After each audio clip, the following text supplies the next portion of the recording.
if you made this a two-dimensional curve, which you could, because it doesn't have a z in it, so you could go with the assumption that z equals 0.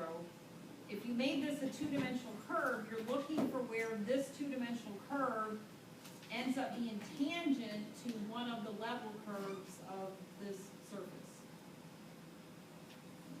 So the gradient of f is the vector y times e to the xy, okay? The derivative of e is itself, but then the derivative of x times y with respect to x is going to just be y. And then the derivative with respect to y is going to be x e to the xy. And then the gradient of the constraint will be 3x squared and 3y squared. So y times e to the xy is supposed to be some multiple of 3x squared, and x e to the xy needs to be some multiple of 3y squared. Again, the Greek letter lambda is just being used to represent some real number constant. So lambda is just some real number. You could use C, you could use K, you can use whatever you want. It's just the books tend to use that symbol when they're specifically going over this topic. Okay, so this is sort of step one, find your gradients. Step two, identify that the gradient of your surface needs to be parallel to the gradient of your constraint. And then from there, every problem might have some different algebra approach to finish it off, because you don't exactly know what kinds of equations you're going to get. One thing that often is helpful, but you don't have to do this for every problem, this is supposed to be the same multiple, okay? Because if two vectors are parallel to each other, so for example, 7, 3 is parallel to vector 21, 9, okay? Because this vector that 3 times this vector equals that vector. This is my lambda. Okay, it's the common multiple of the one vector, making it equal to the other vector. So we know this is the same lambda here as it is here. So one of the common tricks is to take both of these equations and solve them for lambda.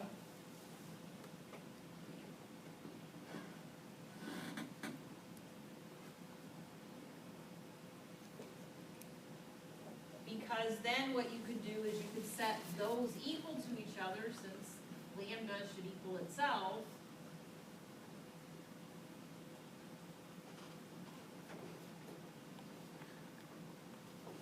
And that ends up helping in this case, but there will be some problems where doing that doesn't necessarily, there's some shorter algebra thing to do. So basically, we're going to try to do a few problems and have different algebra tricks come up. But one common algebra trick, so if you get to this stage and you don't know what to do, it's not going to hurt you to solve both of these for lambda and set them equal to each other and see what comes up. Okay? Sometimes there's quicker things to do, but it's at least something to do. And in this case, it ends up being a good thing to do, because I think it helps us clean up. Notice that both sides of the equation have an e to the xy in it. Both sides of the equation have a 3. Okay, so the e to the xy's divide out, the 3's divide out, and I, as a first step, clean it up to here, and then I can do cross multiplying, and y cubed has to equal x cubed, Well, if y cubed equals x cubed, what has to be true about x and y? Same number? They have to equal each other. Okay, so y has to equal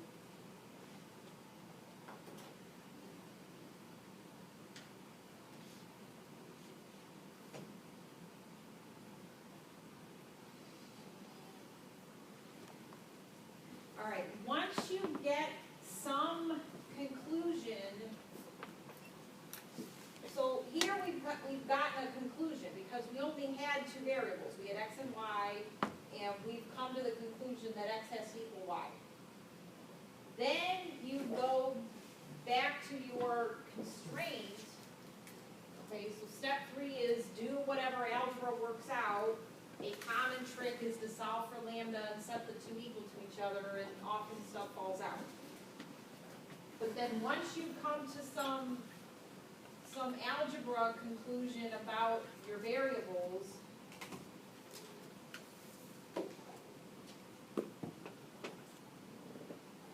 then you go back to your constraint, and the constraint was that x cubed plus y cubed had to equal 16. So since x has to equal y, that's equivalent to 2x cubed has to equal 16. So x cubed has to equal 8. So x has to equal 2. And y has to be the same as x, so y also equals 2. So going back to my original function, f of 2, 2 is equal to e to the 4. And if we want to know if it's a max or a min, one little trick is kind of like what I showed you earlier tonight. Pick some numbers close by, so 1.9 and 1.9. If you want, you can pick like 2.1 and 1.9 and plug them in and see how everything compares to determine whether you have a max or a min there.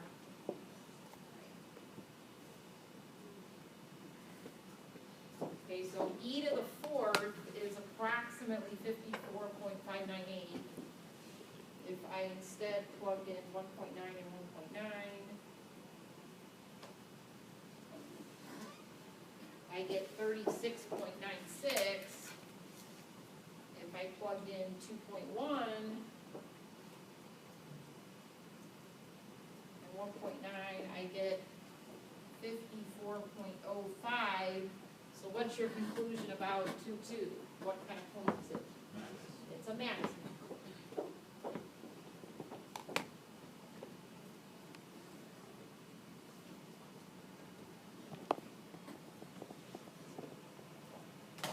And if we do look at our graph,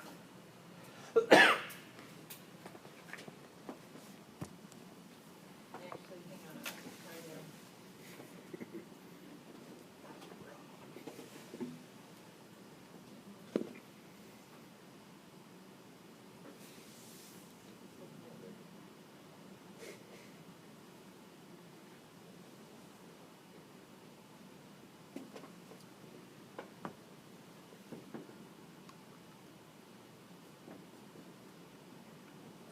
Sorry, I was hoping that it would.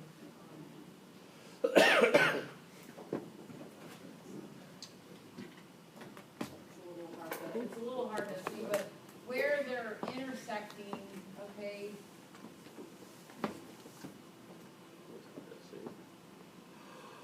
given the constraint that x cubed, this graph here is representing that x cubed plus y cubed has to equal 16, and z can be anything. Whereas this curve here is the e to the x times y. And so where, yeah, this graph isn't exactly, let's see if we can figure out where 2, 2 is. There's 2. Oh, because you know our y is like 50, our z has to be like 54, so. Let's see if I can get, I mean, it might not show a nice, yeah, it's, I kind of remember that before, but it. on the handout that I'm gonna give you, I have a better graph, but, Could you just put the Z min, like something like 50? well, let's see what it does. It seems like it, yeah, I thought I remember, I mean, there probably is a way for me to play with it, but I thought I remembered that it kind of, it ends up not doing what you would like it to do. And I don't know if I expand this, but then we're not necessarily gonna be able to see the two. You can increase the scale factor to zoom us in. Oh, yeah, let's see, let's make, Yeah, timer sequence.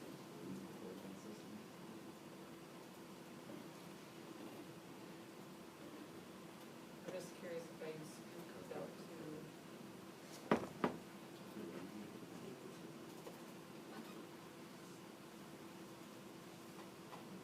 Whoa.